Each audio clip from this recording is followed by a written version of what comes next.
Earworm. Earworm.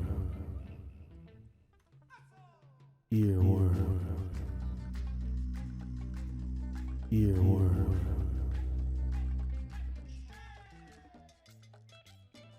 Hey everybody, wherever you are. This is your buddy Diego, aka GOGODODO, back again with another episode of the Earworms podcast. So, actually, this is a continuation of episode 14.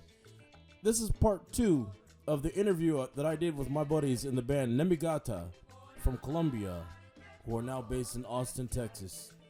So, I learned a lot of really cool things about these guys, and I can't wait for you to hear more about them. So, check it out.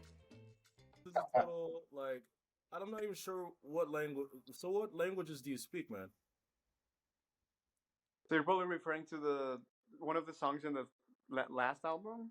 Yes. Yeah, so that is the Muisca language, which is the indigenous language of the region where Bogota and that area is. I mean, the whole culture was spread out wider, but there were a lot of different dialects. It comes from the Chibcha linguistic family. And a lot of different indigenous cultures speak Chibcha languages, in different parts of the world. Well, not the world, but in the Americas, like Central America and stuff. So I started studying that language a few years ago, and I started writing stuff in that language, and I thought to do a song for this album. That's crazy. Yeah, it's cool because it's it reminds me a lot of where my abuela's from. Like they speak Guarani. Oh yeah. And even the kids, the little kids, they teach it to them in schools to keep the language alive. Mm-hmm. Yeah. But it really makes no sense to me at all. They're like Mbatacopio, Ipona. I'm like, what? I don't get it at all. Do you guys know this DJ? His name is Will Holland, and he goes by the name Quantic. Oh yeah. Quantic. Quantic? Yeah, I've met him a couple times. Man, one of the best DJs in the world for sure. As far as what he does and the records that he plays, but yeah, he basically spent some time living in Colombia, and he was just finding all of this culture, just making album. It's crazy. Yeah, his work in Colombia is amazing. Mm-hmm. Yeah, he's worked with a lot of musicians that come from traditions in different regions. Yeah. And they've come up with really cool stuff for sure. And he's also partnered up with other Colombians, Mario Galeano from Cumbiero. Yes, yeah.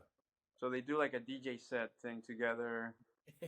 Yeah. I think it's Onda Tropica or something. Yeah. So Yes, man. I mean, he taught me a lot about Colombian music. Mm-hmm. Yeah, those guys have been for years really digging through the discography, Yeah. And sort of revitalizing this whole vinyl culture. Mm-hmm. Yeah, it's really, really cool. Right on. For example, Mario Galeano plays with Pedro Ojeda. Pedro Ojeda was a teacher of mine when I studied in Colombia. Yeah. So he is also right now the most important drummers on Colombia because he, digging a lot about even he take out a documentary about los propios bateros because he do a good research about where and who using these parents reading, the old parents readings and the old influences. So yeah, for me, Pedro and Mario Galeano and all these bands, it's a big influence for me too because I take some things or some tips about these readings because Pedro working a lot for bringing all out again, for the young people know where the music come from too. So yeah, these are pretty good guys taking out our folklore and our traditions music, or roots. There's a name here that I wrote down, but I have to find it now because I'm not sure where I put it at. But it's in one of your guys' song. You guys have a dedication to Landres. Am I saying his Andres name? Andres Landero. Yeah, Landero. That's it. Andres Yeah. Landero. Yeah, but I don't know much about him. Okay, he's considered like the king of cumbia. A lot of people consider him the king of cumbia. He's from San Jacinto, which is a small town in Bolivar, which it's like a state departamento in the Caribbean region of Colombia. But it's like inland. It's not on the coast. Yeah. So there's like more mountains. That the culture is slightly different. I mean, although costeño culture has very similarities, but there's like nuance, within the region. And gaita music, which are the flutes, is heavily. I mean, there's a deep tradition in that town. Like there was a group, Los Gaiteros de San Jacinto, who made that like widely popular. But Andres was from this town too, but he picked up the accordion. Oh yeah. But so his music is like very, very special. It's very modal, and in a lot of ways you can hear the gaita in his accordion playing because they were all like farm workers. They would go into the mountains and like listen to the birds and imitate the sounds, with the flute or with the accordion, and then go and like grow yucca and corn, Yeah. So he, like, his records made it to Mexico, and he's like worshipped there. Andres Landero is like he's the king. And so San Jacinto, to some people who play cumbia outside of Colombia, San Jacinto is like the promised land. It's like Ethiopia for Rastafaris. Yeah. It's like That's cool. if you go to San Jacinto, that's like the holy land of cumbia. It's like the birthplace of Andres Landero. Wow. So, and it's ironic. Like a lot of Mexicans know more about Landero than Colombians. In general, like people in the region would know, like, oh yeah, Andres Landero, he was from around here. But if you ask a random Colombian, they might not know who he was. But actually, funny story, real quick. Like his grandson was here in Austin a few years ago. Oh, wow! And we were eating at this Mexican restaurant with Gaiteros de San Jacinto. Like it was a big table. Just eating, and they're like just like laughing and talking. They have like these awesome hats, Oh, wow, yeah. And then on our way out, the people like in the kitchen like looked like, "Ooh, who are those guys?" And I was like, "Hey, you guys know Andres Landero?" It's like, "Of course." Well, his grandson is here, and they're like, "Hey, Andres Landero's grandson is here." Like what? And like everybody just came up. Like that's nuts, man. Yeah. Yeah. Wow. So almost like royalty. Yeah.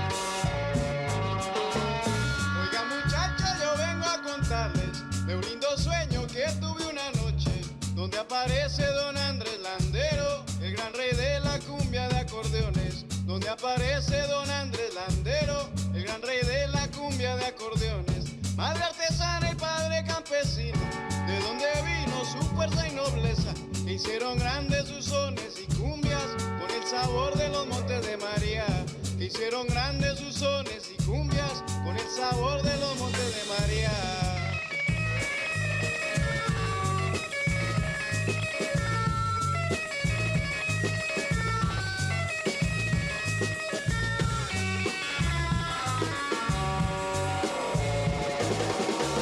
Golpeando el piso un día con sus abarcas, va a dar comienzo a una cumbia sabrosa. De su acordeón salió polvo de estrella y así volando se fue Andrés Landero. Y toda la gente que lo estaba viendo corrió a contarle al mundo esa noticia.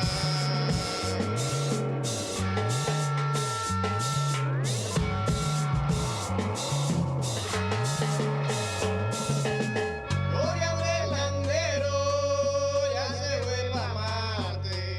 Hoy Andrés Landero ya se fue pa' Marte. Hoy Andrés Landero ya se fue pa' Marte. Hoy Andrés Landero ya se fue pa' Marte.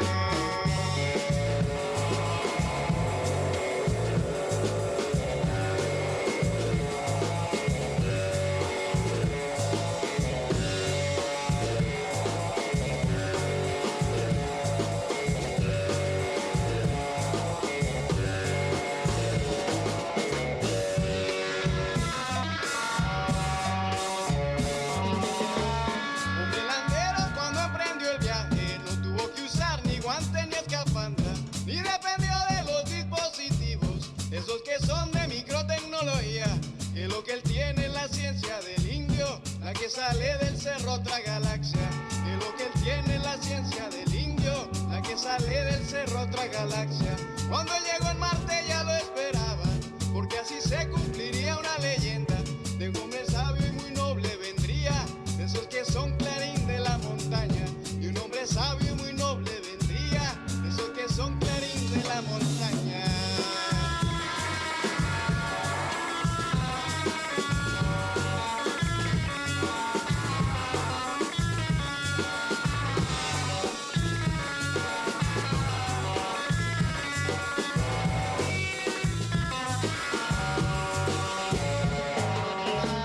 No hubo conflicto ni explosiones nucleares, ni se desató una invasión extraterrestre, ni guerras ni abducciones marcianas, como lo que otros nos siguen contando, ni guerras ni abducciones marcianas, como lo que otros nos siguen contando.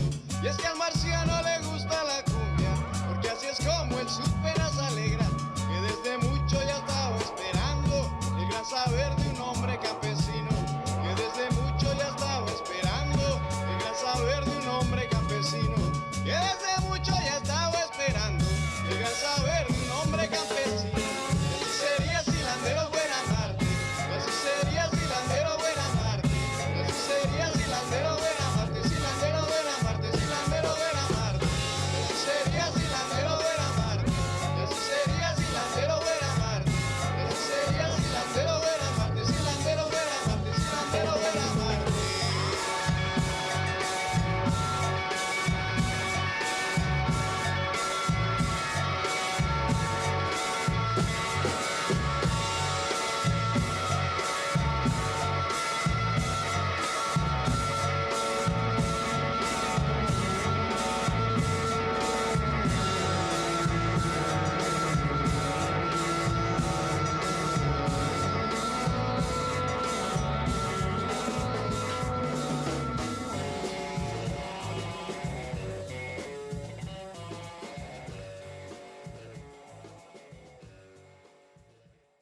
Really being ourselves, you know, like that's what we want to bring. That's what we're inspired by, the stories we want to tell, and it'll resonate to whoever needs to hear it.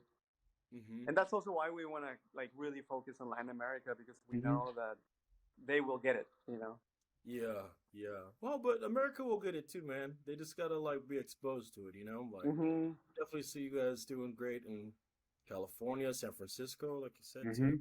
Yeah, But even here in Las Vegas, man, if we did a show, it'd be huge, you know. That would be amazing. it will be great. Well, shit, man, I'm gonna cut it here so then we can, and then we'll keep on talking after this. Cool. Okay. Yeah. Right on. Sure. So thank you again for Earworms. Guys, please check out Nemegata on YouTube, Instagram. I'll post all the blah, blah, blah. Thanks again, guys. Thank you, Diego, for having us. Thank you. Thank you, Diego. Awesome chatting with you. All right, so I'm going to stop it, but